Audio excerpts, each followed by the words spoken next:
ရိုနယ်ဒိုရဲ့စေကွင်းအိမ်မက်ကဘာတွေကပြည့်ပြည့်စုံစုံကစားမကမက်ဆီလာ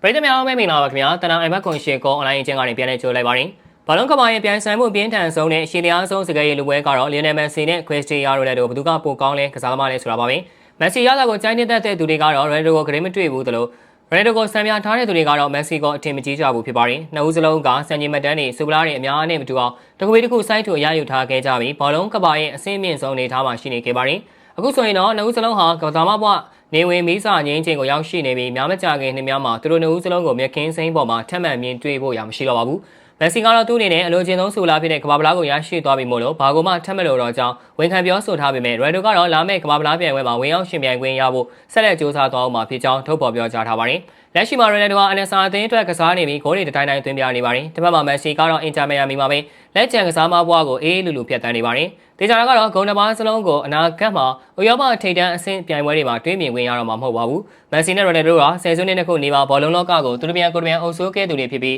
နှုတ်အချာဘောလုံးတရားစု73ဂိုးထိရှိနေတာဖြစ်ပါတယ်ရိုနယ်ဒိုကစိတ်ခံစားချက်ပြင်းထန်သူအကောင်းဆုံးဆိုတဲ့စကားလုံးကိုပါဇက်ကမချသူကစားမဘွားတစ်လျှောက်ကြုံရင်ကြုံသလိုသူရယူတဲ့စူမလာစံချိန်တိုင်းကိုပြောပြခဲ့ပြီးလက်တွေ့မှာတကယ်ရခဲ့တာကမက်ဆီဖြစ်နေပါတယ်ပြောမယ်ဆိုရင်ရိုနယ်ဒိုစေကူးရင်အိမ်မက်ခဲ့ရတဲ့ကစားမဘွားကိုတကယ်ရရှိနေသူကမက်ဆီဖြစ်နေတာပါရိုနယ်ဒိုဟာပီယာမဂန်နဲ့အင်တာဗျူးမှာဘောလုံးတရားစုကို9ကြိမ်10ကြိမ်လောက်ထိရယူလို့ကြောင်းမက်ဆီတဲ့ပုံမရရှိဖို့ရထိုက်တန်ကြောင်းနဲ့ကစားမဘွားမှာဘောလုံးတရားစုအများဆုံးအပြင်စံချိန်တင်ပြီးအနားယူလို့ကြောင်းပြောခဲ့ပူပါတယ်ဒါပေမဲ့လက်တွေ့မှာတော့ရိုနယ်ဒိုကဘောလုံးတရားစုကို9ကြိမ်သာရရှိခဲ့ပြီးသူ့ရဲ့မဟာပြိုင်ပွဲမက်ဆီကတော့10ကြိမ်ထိရထားတာဖြစ်ပါတယ်နောက်ထပ်အင်တာဗျူးတစ်ခုမှာတော့ရိုနယ်ဒိုဟာသူ့အနေနဲ့ဖြစ်နိုင်မယ်ဆိုရင်သူရထားတဲ့လာလီဂါချန်ပီယံဆုချန်ပီယံလိချန်ပီယံဆုတွေကိုဥရောပရွှေမန်းဆုနဲ့လဲလို့ရရင်လဲချင်ကြောင်းရွှေမန်းဆုဆိုတာအမဲရည်အတွက်ပေါ်မူတည်ပြီးရတဲ့ဆုမဟုတ်တဲ့အတွက်ဘောလုံးတရားဆုထက်လဲတာကြောင်းပြောခဲ့ပါသေးတယ်ဒါပေမဲ့လက်တွေ့မှာတော့ရိုနယ်ဒိုကဥရောပရွှေမန်းဆုကို4ကြိမ်သာရထားပြီးမက်ဆီက6ကြိမ်ထိရထားပါတယ်ရိုနယ်ဒိုကယူပါလာကိုပေါ်တူဂီတင်းနဲ့ဆုကိုနိုင်ခဲ့ချိန်မှာမက်ဆီကအာဂျင်တီးနားတင်းနဲ့ဘာဆုဖလားမှမရဘူးသေးပါဘူးအဲဒီချိန်မှာရိုနယ်ဒိုကမက်ဆီဟာအာဂျင်တီးနားကအိမ်ရှင်ဖြစ်ကျင်းပတဲ့ကိုပါအမေရိကဖလားမှာတော့ဘုံမဆွဲနိုင်ခဲ့ဘူးဆိုပြီးပြောခဲ့ပါတယ်ဒါပေမဲ့လက်ရှိမှာတော့မက်ဆီဟာ